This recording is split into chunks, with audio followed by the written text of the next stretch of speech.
Welcome back to WorkWoman. This episode is going to be freaking amazing. I have such a special guest. Gino Wickman is somebody whose work I have been studying for over 6 years, and it is work that I have applied in almost every area of my life. It does not just come from the professional side. There is so much personal development that I have done through the work that he does, and we go through his brand new book, Entrepreneurial Leap, which is for business owners who are deciding, am I really a business owner? Like, am I meant for this? Am I cut out to be an entrepreneur? He talks about how this is a passion project for him because he wishes somebody would have had this resource built when he was making the decision. Instead of him taking all this time and having uncertainty, somebody could have said, yes, this is what you are. And other people that he's worked with in other consulting capacities can be like, hey, wait a second, I'm not these things. If I'm going to struggle in these areas, maybe business ownership isn't actually for me. So I love that it's both sides of it. It's not just this fluffy, everybody should be an entrepreneur. Because oftentimes, like, there are a lot of people who really are not cut out to be an entrepreneur and really don't understand what it looks like. So Brandon and I hopped on a Zoom call with him. We were both able to ask the pressing questions that we have, and I hope you thoroughly enjoy this incredible interview. Gino, it's an honor to have you on our podcast, and we decided to do a joint podcast with you because of the work that you've done and how it's made such an impact on both of us and how we think about business and put strategies and so many things in place. And so thank you, first of all, for joining us on the WorkWoman show and also the B. Dawson show. Well, right back at you. It's an honor to be on both of your podcasts. It's a twofer. It's a two-in-one. Yes. Oh, nice. So with that, Gino, I would just love to start this off by getting a better understanding of your origin story. We know it, and through reading the Entrepreneurial Leap, which we're going to get into a little bit later, it goes into just the incredible history that you've had with building businesses and family businesses, but we'd love to hear it from you, and so our audience can get to know you a little better. Yeah, well, I'll give you the lightning fast, high-level version, and if you want to drill down and back up the truck, we can certainly do that. But very quickly, I've kind of been an entrepreneur my whole life, but really got the entrepreneurial spirit at 21. So after graduating high school, did not go to college, was not for me. So as my friends went off to college, I wanted to go make money. Actually ended up working in a machine shop, but made a ton of money. At 21, I saved up $8,000 and took my leap and just did a bunch of different stuff, and then lost all of my money. Anyway, with that said, I found myself in the real estate industry. I ended up taking over a family business. My dad had created a program and built a company that was the #1 real estate sales training organization in North America. When I took it over, I discovered it was in desperate need of a turnaround, but I really felt I could save it. And so I turned the business around in 3 years, got it growing and healthy, got out of some deep, ugly debt, ran it for 7 years. We decided to sell, successfully sold the business. I stayed on for 1.5 years to transition in the new leadership team, and then set out to pursue what was my ultimate passion and purpose, and that's helping entrepreneurs. And that's what led me to creating EOS. During the family business, I got involved in EO, what was once known as YEO, the Entrepreneurs Organization, and the Strategic Coach Program. And it was those two things that just kind of opened the whole world up to me, and where I really realized my calling. And so when I took the leap into helping entrepreneurs, the first 5 years was just me working with my clients, putting the finishing touches on EOS, doing 500 full-day sessions with about 50 different companies. And then I decided to leverage the whole thing. And so then I joined forces with a partner, Don Tinney, and we built it over the next 15 years into an organization with a couple hundred people, and we then sold it. And so as we sit here today, there are over 400 EOS implementers all over the world. We're impacting over 100,000 companies, selling lots of books, making a huge impact on lives, and it's a whole heck of a lot of fun. And then the last little point is, when I was 40, I said when I turned 50, I'm going to devote some energy to helping entrepreneurs in the making. And that's what led to this new book, Entrepreneurial Leap, which is very much a passion project. And so in the next 10 years, I want to impact 1 million entrepreneurs in the making and help give them a huge jumpstart on taking their entrepreneurial leap. That's the fastest version I can tell you of my story. That's awesome. You know, our mission is to impact 1 million businesses. Love it. So it's interesting how aligned and consistent your mission and our vision and mission is as well. Yeah. when you exited, let's go to the exit, because I had a fairly large exit in 2016. And for all practical purposes, you would think that you arrived, because just getting through starting something, building something, growing something, and then exiting something in itself is amazing, right? But to be able to actualize an exit, you know how hard that is. Oh yeah. And on the other side of that, as soon as it happened, I went into this. I have had so much confidence over that 12, 15-year window. As soon as I exited, within about 3 months, I had this unbelievable insecurity and fear that overwhelmed me, because I didn't want to be the guy that was the smart guy who figured out how to start and exit something and then be the idiot that lost all his money. Like that, because I felt like I was starting to burn money. And I think a lot of entrepreneurs don't understand, you get used to living on a certain amount of cash flow that you're running through the business. And all of a sudden you take it off the table and you invest that money and it pays you a quarter of what you were actually running through the business. Yeah. When you went through your experience, what frame of mind did you have after you sold the first business? And then, because for me, and forgive me when I said the idiot that lost his money, but the issue was I had like a lot of money, right? So it was well over $100 million. And I was like, I could lose this. And then what do I say? Yeah. Yeah.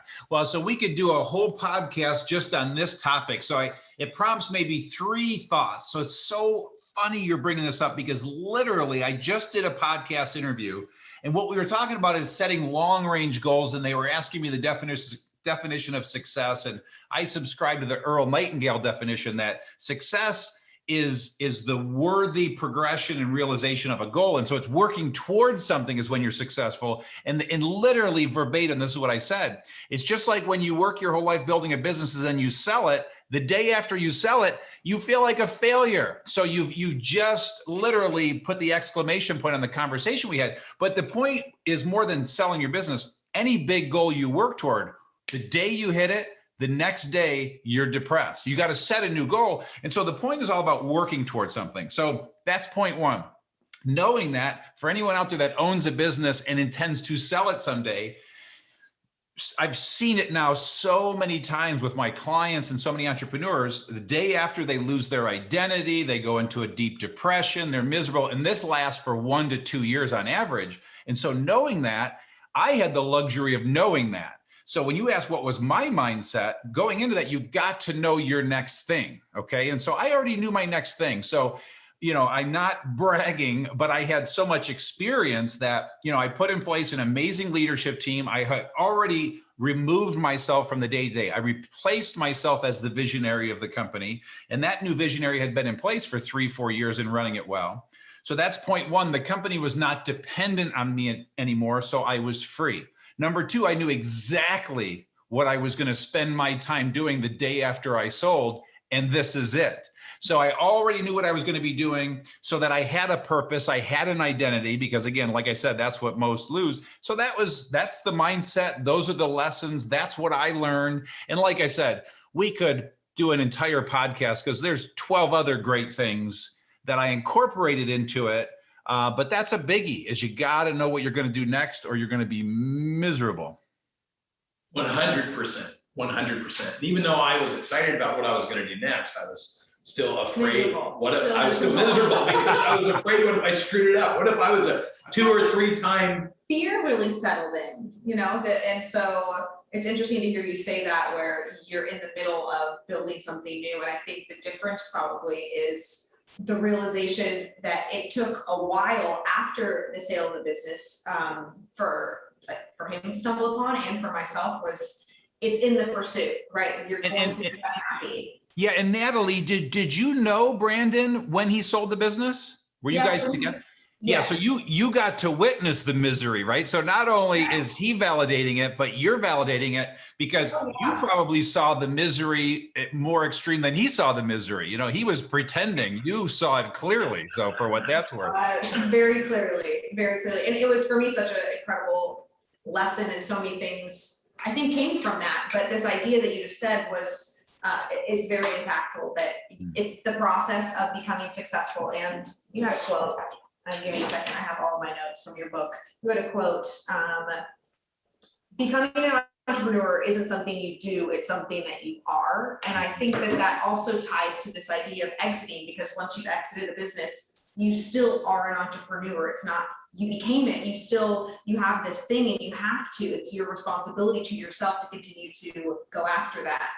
Yeah. And so it's humorous to me when somebody says, I think I want to be an entrepreneur. So again, you either are, and I have a very strong belief that you are born with it. And I believe there are 6 essential traits in the hundreds and thousands of entrepreneurs I've worked with. I mean, it is genetic. It is nature over nurture. And so to say, I think I want to be that thing, it's not a choice. You are or you aren't. You can't learn these skills. And so you're right. When you sell your business as an entrepreneur, you're going to, like we've already talked about, be depressed, all those things, because you got to have your next conquest. You've got to have your next thing that you're going to build. It's just genetic in your energy. You're a builder, you're a creator. It doesn't have to be the same size empire necessarily, but you need to go build something else. Yeah, 100%. I'm a multi-entrepreneur, I guess you'd say. Took my first company public when I was 29 as a consolidator. Wow. So I had a lot of experience, but me in particular, dedicated the last 20 years of my life helping other entrepreneurs grow and scale and create massive value. When I sold my business for 77 times EBITDA to $1 billion company, within 24 months, they did keep me busy because we took it from 1 to 4.5 billion in value internationally and domestically. So that was my test for, do the systems and the things and the methodologies I created, do they not only work in North America, but can they work globally? And so our confidence was extremely high, but then I had a launch, and then it was like, well, if I launch and nobody wants it, so then that fear starts settling in. But to your point, that's actually the very thing that inspires. It's the challenge, it's the risk, it's the danger, it's all those things that keep you in the game and focused and excited. And I think you and I would agree that entrepreneurs that do go through an exit and they don't have something keeping themselves in the game are in jeopardy of losing the money that they did create. Yeah. And it's, I'll go on a little bit of a tangent, but it's right on point. And so there's this amazing new series on Netflix called Peaky Blinders, and most people have watched it, and it's incredible. But it's this hard-charging criminal, but he's an entrepreneur. He's got all the 6 essential traits. And at about the 3rd or 4th season, he gets to a point where he's got no more enemies, nobody to fight, and so he takes 6 months off. And he is miserable. He drinks himself to death almost. He tries golf and he's throwing golf clubs. And then at the end of the 6 months, he walks out his front door and he says, I'm getting back to work. So then he had to go create his next problem. I laughed. It was the perfect embodiment of what happens to every entrepreneur when they retire, sell their business, think they're going to stop. It's really hard to stop.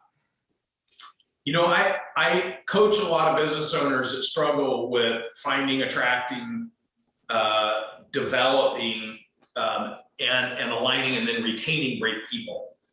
And there's this thing that I call the entrepreneurial dilemma, which is they carry the same thought that got them to start their business into the business. And one of those thoughts are, people who are good are going to leave me because they left where they came from. And so the psychology of being an entrepreneur and keeping great teams, because you and I took the same track. When I sold my business, I intentionally, 10 years before I sold it, created a holding company that gave equity to all my leadership team.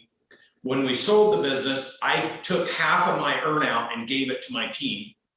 And I'm proud to say that next week will be the 5th anniversary. I will no longer be the CEO of the company. I've been the CEO for 60 months, but I physically haven't been in a location in 2 years. We've hit our targets. The teams are all still there running it.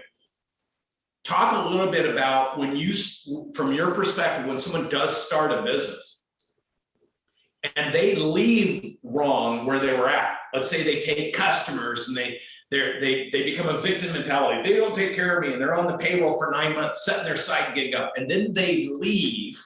It's my experience to carry that belief that that's how people do it. And I've watched so many entrepreneurs run off their stellar future team members thinking they were going to do the same thing to them and then actually mistreating them unconsciously. Have you had that experience? Have you seen that? And what are your thoughts on that? Yeah, and so I would come at this a little bit different because I'm not going to get into the psychology and the history of it. The way I'm going to come at it is with a contextual point that says, first there's a saying that says people don't leave their company, they leave their boss. Okay. And so if they're leaving you with all due love and respect. There's something you're doing, they don't like you. They don't want to be around you. They leave you. So just know if they're leaving you, it's you. So fix that first, point one. Point two, however you found them and however they got to you, I'm always less concerned about that. Again, unless they broke out of prison or murdered 3 people. So let's just assume that it wasn't something evil that they did. I gave her a pass.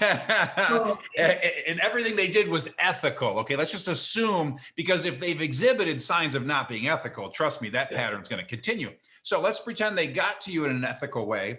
I would suggest to you, they're probably never going to leave you if they are stimulated, share the same passion, are compensated well, if you are a great boss. So if all of those things are in place, when I say never leave you, that's an extreme statement, but they're going to be with you for a really long time. And I'm proud to say with EOS Worldwide, darn near the same leadership team we left them when we sold 3 years ago is the same leadership team that's still in place, and most of the people, because they just love it there. We found the right core value fit. We found the right passion fit. They're compensated well.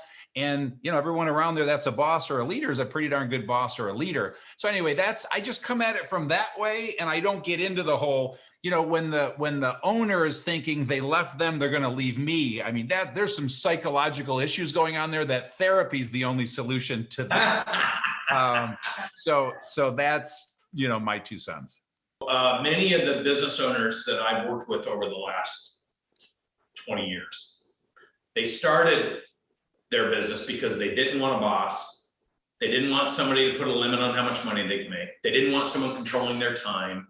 They didn't want somebody telling them what to do. So they started the business because of what they didn't want, not because of what they were so enthusiastically excited about building. And when I read your book, I see the characteristics. Are you an entrepreneur? Are you not an entrepreneur? I think this is a great way to define for many people, because there's 31.5 million small to mid-sized businesses in the United States. 25 million have a single employee. So obviously those people are struggling defining themselves as a business owner or an entrepreneur, right? Exactly. So yeah, so I love that, because so to introduce this content in the book into what you just said, utopia is that I wrote the book in 3 parts: confirm, glimpse, path. And so confirm is first and foremost confirming that you have these 6 essential traits. There's a free assessment you can take. Once you confirm it, I show you a glimpse of the life, which helps you start to design the perfect life, to your point, doing what you want to do, taking this leap because of the reasons you want to do it, and then showing you a path to increase your odds of success, eliminate half the mistakes. So utopia is that everyone takes their leap for those reasons. I don't know the math, but if I had to guess the math, I would say most are leaving pain. They're leaving for all the reasons that you're talking about. And so I would suggest it's a match made in heaven that when they leave out of frustration or all those other reasons, combined with doing it for all the right reasons, that's a match made in heaven. But I don't know that anything's ever going to change this person with 6 essential traits stuck in an academic system, a corporate world system, a job, getting itchy, getting frustrated, wanting to leave because it just feels so uncomfortable and claustrophobic, or they get laid off, or, a pandemic hits, or whatever the reason is, they're put out to pasture, or they're frustrated and leave their situation. I think that's still going to be a majority of the reason that they leap.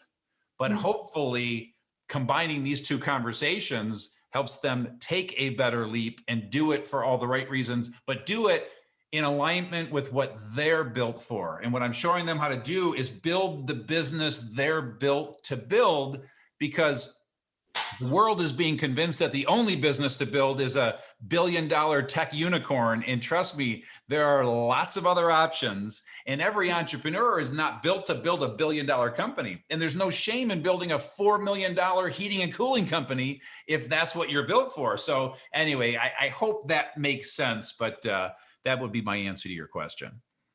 Yeah, that's Well, awesome. and the chapter where it talks about the difference between the nightmare versus the dream, I think really does hit home, because if you're building into this dream, then you're focused on what you want. But with the experiences that you've had, you can accidentally create this nightmare. And so many of the tools that you provide and the thinking and the strategies teach business owners, okay, I already have these skills, I already have what it takes to be an entrepreneur. Now I need to know what the tactical pieces are going to need to be in order to create the dream, because I'm capable of creating the dream and not accidentally fall into this nightmare state. Yeah, and thank you for bringing that into this, because, you know, I created that for a specific reason, and I didn't really think about the reason that you're bringing up, because, so now let's tie this together. So in the glimpse part of the book, like you said, I'm showing them a day in the life, both heaven and hell, the dream, the nightmare, so they can see the contrast and avoid the nightmare.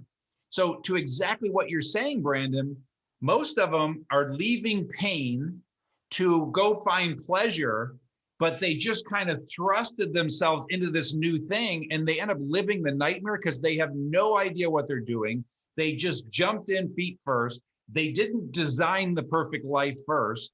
And so that's, you just put an exclamation point on this concept now, because most are living the nightmare. And I want to say 90% are living the nightmare, 10% are living the dream. You can absolutely live the dream, and you can live the dream by going in aware of all of these things and designing the perfect life and then building that. So thank you for kind of pulling that whole thing together. Before you ask your question, I just want to follow up on that. So as I was reading the book, one of the primary questions I kept asking myself, and that I was excited to be able to talk to you about, is why you had this drive to write a book that, for the first half of it, is kind of, or third of it, is kind of talking people out of entrepreneurship. And I'm curious to hear experiences that you've had with entrepreneurship potentially gone wrong in these nightmare stories, and why that was such a driving force behind the book. Hear, hear. Well, so first of all, I'm deeply concerned as to all of the hype around being an entrepreneur. You know, so let's go back to your quote of mine from earlier. You know, being an entrepreneur is not something you do, it's something you are. So you are this, okay? So it's not a career choice. You are just, you can't stop yourself. And so for 5,000 years of entrepreneurial history, an entrepreneur is created because the entrepreneur just does their natural inclination. They didn't choose that. And so I want to start there, because we're in a time right now where everyone's being sold entrepreneurship is the greatest thing on earth and you should all be entrepreneurs. And that's really dangerous, because I believe about 4% of the population are entrepreneurs. And if 80% are being convinced of that, that's a formula for disaster. And so I'm trying to save lives. I'm trying to save people from 10 years of hell. And so I am breaking hearts, sadly.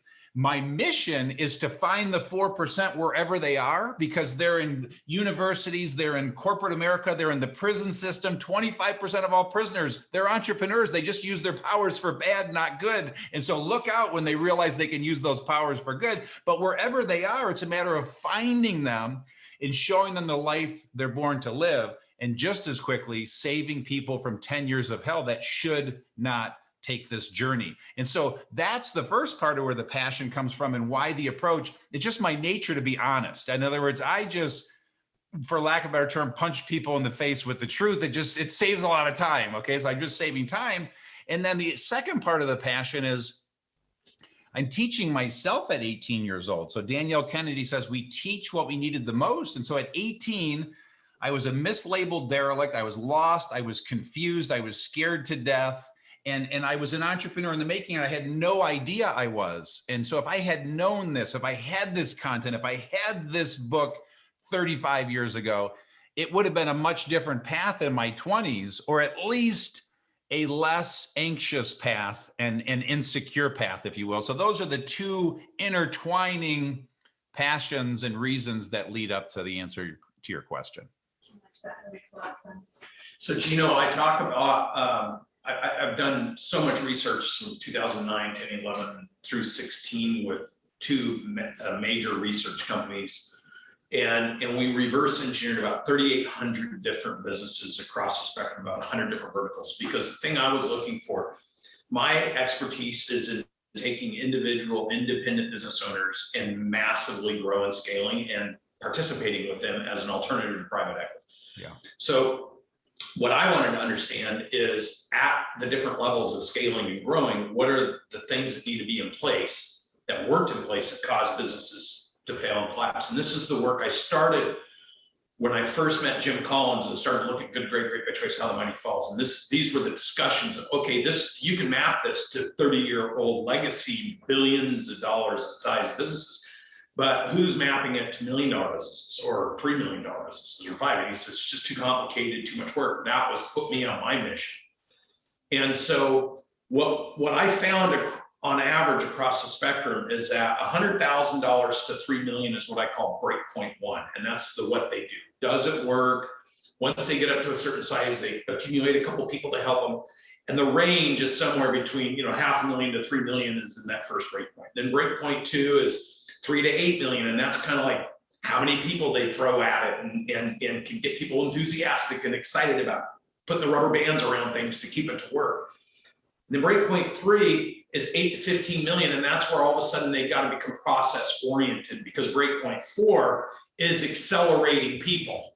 And if you don't create in breakpoint three that process around that, and at least 2 or 3 leaders in the organization that understand why we do what we do, what the impact is, and how to measure that and align people with it, then when they get into breakpoint four, which is that 25 million range, they tend to collapse back on themselves. And that's what the research showed. And we did this all the way up to $1 billion. And part of my enthusiasm of selling to $1 billion company is how much further can we take this by deploying across the spectrum of their universe. Your experiences in your growth, because you grew a business to breakpoint 5, 6, 7, 8 area. What were your experiences in the growth cycle where you were like, oh, I'm bumping up against something and I need to find a way to break through that? When you think back to your growth trajectory, were there moments where you're like, I wish I had this, I wish I had that, or I wish I had done this or that? Yeah. So trying to just think about how to articulate this.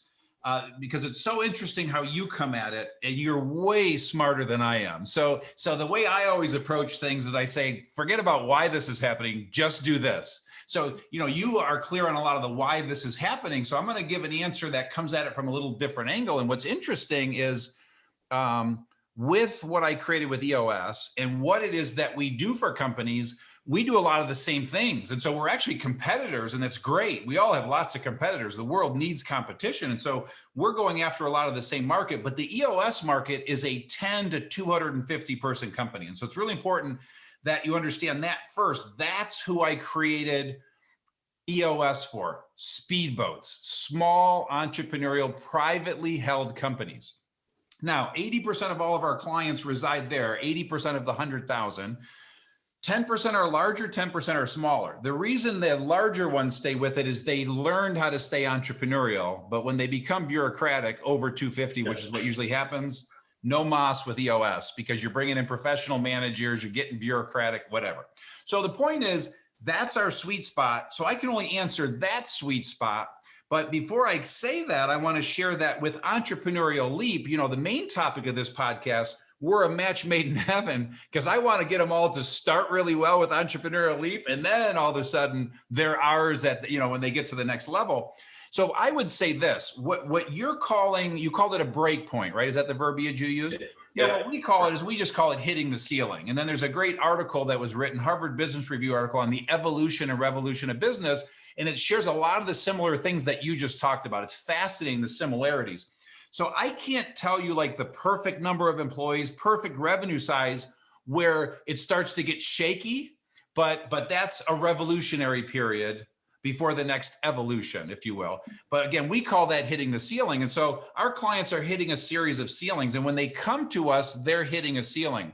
And I feel like one of the first big ceilings is right around 10 employees. Once they get past 7 or 8, they start to reach a level of complexity where process, systems, people. So that's where EOS comes in. And so what I would suggest to you is, there's that first ceiling roughly, then maybe there's another ceiling at 40, another, I don't want to say perfectly where it is, but once we break them through that ceiling, they're going to hit another, and then they're going to hit another, and they're going to hit another. And so it always comes back to these tools that I created and the system that was created. So it's all about them looking at their accountability chart, their structure, looking out into the future and saying, what's the right and best structure to get us to the next level? And we always teach structure first, people second, because if they start structuring around people, they're going to make a mistake and get stuck. So when they structure for the next level of growth, sadly, that means people are going to go and people are going to come, and most people aren't ready for that. And so to your point, when they're hitting that one of those points you're talking about, some of them stay there forever because they will not make those tough decisions. So that's just one example of how we help them break through. Like you said, all of a sudden process and systems become very important at that level. So anyway, I don't want to go too far, but those are just some examples. And then again, please. You know what I loved about the ability to communicate with you is that even though you refer to us as competitors, I think we're complementers, because we use your methodologies that we read in Traction.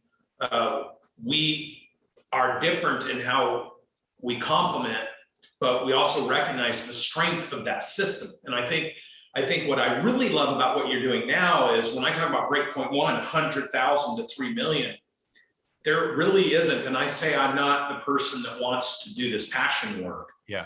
But you're the 0 to 100,000 in this leap. And so I recognize that the approach, the system, the process, the psychology, the attitude, the determination is all addressed here before you're a casualty. And I talk about, I think what's really important for people to hear are true numbers, like law of large numbers never lie. And so when you have 31.5 million small to mid-sized businesses, 25 million of them have one employee, 5.3 million have between 2 and 15, which is that zone you just talked about. And that's where a majority gets stuck. And then 600,000, so less than 1.8%, have over 15 employees. So, and in that range, 2/3 fail every 5 years cyclically. So to your point, that hell, that pain, we are on the same mission, and I admire how you took your approach to building a system for small to mid-sized businesses to follow, because that's exactly what I do, except for I approach it differently than you guys approach it, but there's such a complement. But truly being able to identify the future entrepreneur who's going to make a massive impact. The thing I'm really excited about is because now we're not competitors. You've sold that business, and there are some things that we can collaborate on, because our ecosystem runs. My business partner has over 16 million social media followers, and we literally run 2,000 to 3,000 people a month through our schools, our programs. Sales, marketing, business scaling, leadership, training. And the businesses range everywhere from startup all the way up to hundreds of millions of dollars in size. But I don't see anybody giving the attention to what I call the future entrepreneur. And what excites me about Entrepreneurial Leap is you've made a commitment and a dedication to give attention to that segment. And that really is the future business owners we're all going to be dealing with. Here, and that prompts two thoughts, and that's why we're going to be such great collaborators. And I look so forward to this relationship. And then the other thought that it prompts, when you talk about the 100,000 to 3 million, so for lack of a better term, let's just call that the startup phase. The reality of what I'm doing with Entrepreneurial Leap is I'm getting them from the scratch their head period, am I an entrepreneur, to taking their leap and generating their first dollar. Once they've done that, the whole third part of the book, Path, readies them for everything they need to do in the startup phase. And so I'm gonna kind of throw up on your audience for a second, but I promise there's a method to my madness. And I think the two of you will grab a thing or two in this.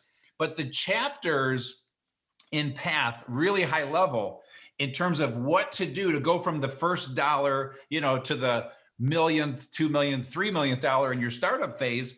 I address college or not first and foremost. If you're at that age, I present all the facts, you decide it's a choice. I then talk about the power of passion, give 7 exercises to discover your passion, because passion is vital. I then share how to find a mentor. The next chapter is about 10-year thinking. The next chapter are the 8 disciplines for increasing your odds of success, so you know all the disciplines going in. The next chapter are the 9 stages of building your company, so you know all the stages before you get there. And then the last is just a lifetime of growth, learning, and motivation. And so, I just think with what that teaches, there's that match made in heaven. And I don't know if anything jumps out on you for you in terms of what I just rattled off, but please feel free to grab any one of those things if you want to drill a little deeper.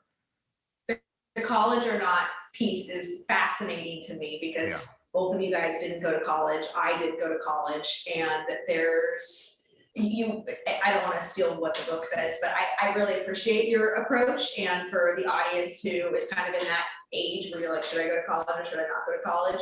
Highly, highly recommend reading this chapter, because it might give you different advice than you would assume that somebody who didn't go to college and has created what you've created is giving. Yeah, and what's important is it's not an anti-college message. So even though Brandon and I didn't go, we're not saying don't go. What I'm saying is it's a choice, and I present all the facts, all the data, and then you will make a conscious choice. And I would suggest many will still go to college based on what they read, and some will say, you know what, it's not for me, because I have spent many hundreds of thousands of dollars on my education. I just learned how to educate myself my way, and I spent enough money to get 3 PhDs.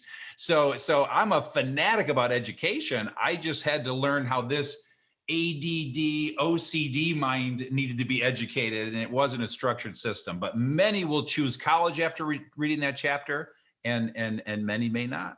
I did a podcast called My $8 Million Mistake.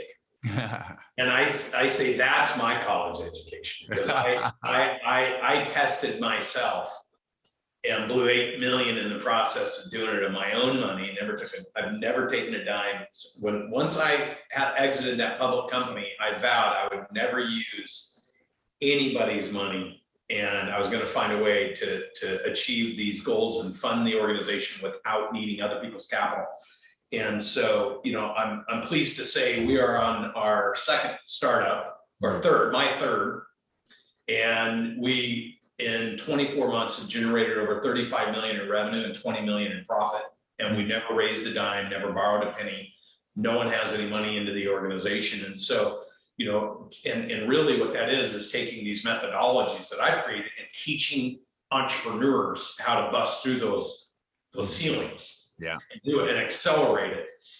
And so the collaboration with you on this is so near and dear to my heart, because you and I were these people that need to read this book. You and I were them. But because I think we both had some entrepreneurial, when I listen to your story, my mom divorced my preacher dad. She moved in with a guy who invented a hearing aid. By the time I left there, that business was 300 million in size. I got to see what truly being a wild, wild west, hanging on the edge, hanging on your fingernails looked like as a kid. And it imprinted in me to give me the courage to quit my job, leave all that, and go do my own thing. And I've been on make the leap.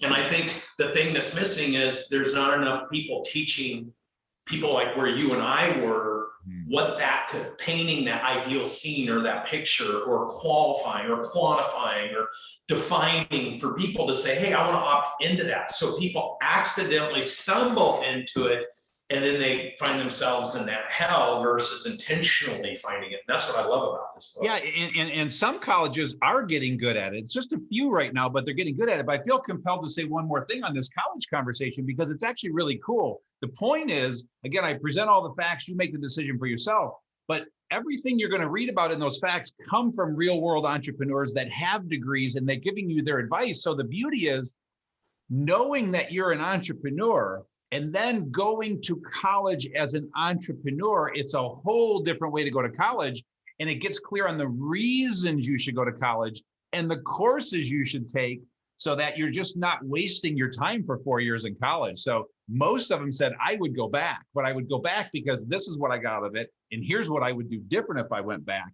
So, and again, many will decide to go, but you're going as an entrepreneur now. You're not going because society is telling you that's the next step after high school. I've interviewed so many people that when they're sitting there and you ask, what was it about college you loved?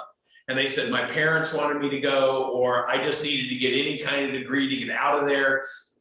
But what you just said is the first time I've actually ever heard it, although I recognize the simplicity in your statement, which is go to college to learn all the tracks you want to learn so that you can be a better entrepreneur versus go just to get a degree. But I've never had anybody when I've asked them, so what inspired you to go to college? What, it was like my parents wanted me to do it, or I just wanted to find the easiest thing to get through, or I wanted to go hang out with my buddies.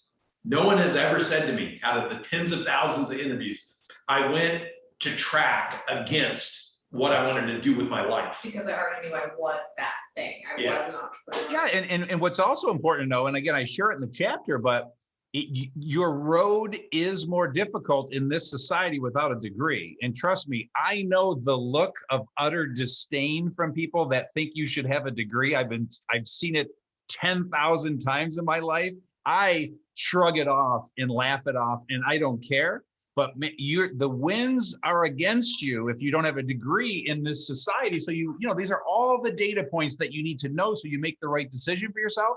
Brandon and I, we wear it as a badge of honor, and we push through that utter disdain. If you're not capable of pushing through that utter disdain, go get a degree, because then all of a sudden all the doors are open and you just keep moving forward, even though you're an entrepreneur. So again, you just need to know all the facts and then make the right decision for you.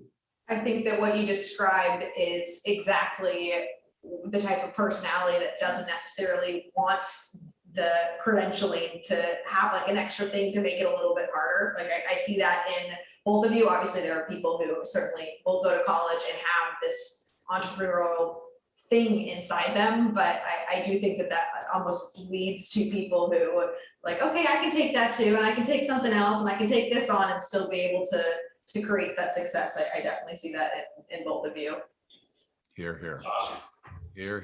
I do have a question. So you just said a few minutes ago that you think around 4% are entrepreneurs. And so what advice would you give somebody who has found their way into being an entrepreneur, but isn't actually passionate or isn't a visionary? And how do they have $1 million business or $2 million business right now? How do they proceed? Yeah, and it's really important. You know, I teach something in a book called The Entrepreneurial Range, you know, about the far right is the true entrepreneur, the far left is the self-employed. That's the one person show. Far right is Elon Musk. And so you're all somewhere on this range, okay? Anybody that owns a business, and it's very admirable to be a one person show. You're still free, you still make your own money, all that wonderful stuff. So you just have to decide where you are.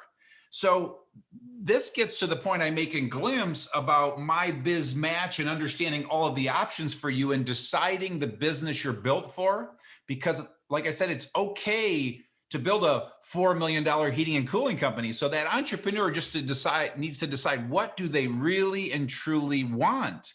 And not everyone wants to build $1 billion company. And so just know yourself. Just as quickly though, if you want the $1 billion company, then you need to start making $1 billion decisions. You need to start doing the work to 10x your company, as you guys like to say. So that's where that entrepreneur has to start, is what do they want? Because what pains me the most is when I'll have a client come to me and they say, you know, they're doing 5 million and they say, I want a $100 million company. And I ask why, and I dig into that. And it's because of the pressure they're getting from the outside entrepreneur world and the articles they're reading. And those are not good reasons. And at the end of the day, they realize, you know what, I want a $20 million company. So the point in that is you just got to know what you want and then do the hard work to build that. It's hard building a $20 million company. So again, none of this is easy, but I would start there by just knowing yourself, knowing what you want. And then again, if you want to grow to $1 billion, go to the resources that teach you how to build $1 billion company like you guys. If you want to grow it, and have a balanced life while still growing it to whatever size, EOS might be the right choice for you, or it might be eMyth, or who knows, there's lots of resources, but then go find the right resources to get that thing that you want for your business. That would be my 2 cents. 100%. My last question is around the idea of having a 10-year stretch where you're setting this target and you're really having 10 years to give yourself the time to build into something, to create something. Walk us through why you pick 10 years and how that's helping you currently and how that's helped you in the past. Yeah, and just like anything, I'm always speaking from experience. So when I learned the power of 10-year thinking at 35 years old, it transformed my life. And so right now, most people out there, they're so short-term focused. They want everything now. They want it this week, this month, this quarter, this year. Well, if you shift your thinking to thinking in 10-year timeframes, I'm not necessarily talking about 10-year goal setting, although I recommend that as well, but just thinking in 10-year timeframes, for me and for others that apply it, time slows down. There's a peace that comes over you. You make better decisions and you literally get there faster. It's the most ironic thing in the world. There's a great quote that says people overestimate what they can get done in a year, but they underestimate what they can get done in 10 years. And Les Brown said, all you need is a good decade. You can build an empire in 10 years. So my point in that is, the average age for this content is somewhere between 20 and 30. And so let's pretend somebody out there is 25 years old and they're hearing this and they're learning this content. By all measures, with science today, you're living to 100, okay? So on the good side, you have like 7 good decades left, okay? So let's put that in perspective. You got 7 great 10-year timeframes. And even if you're 50, you've got at least 3 good decades left, 3 good 10-year timeframes. And so if you'll just be more patient, like I said, time slows down, you make better decisions, you will literally get there faster. So I urge you, the chapter is called Take Action, but Be Patient. Take action, work towards something, work hard, try lots of stuff, but just know in 10 years, you'll get there. Set that 10-year goal and just keep working toward it, and you'll be amazed at how fast you will actually get there. And so it's just changing that whole mindset, shifting your mindset and realizing how much time you really have. So at 53, I love it when I'm talking to a 25-year-old who's feeling urgency. You're like, oh my God. So anyway, that's this old guy's 2 cents. Yeah, well, you got 2 53-year-old old guys. Nice, awesome, perfect. So you got 128-year-old. 128 that feels very impatient. Perfect. So there we go. That's perfect.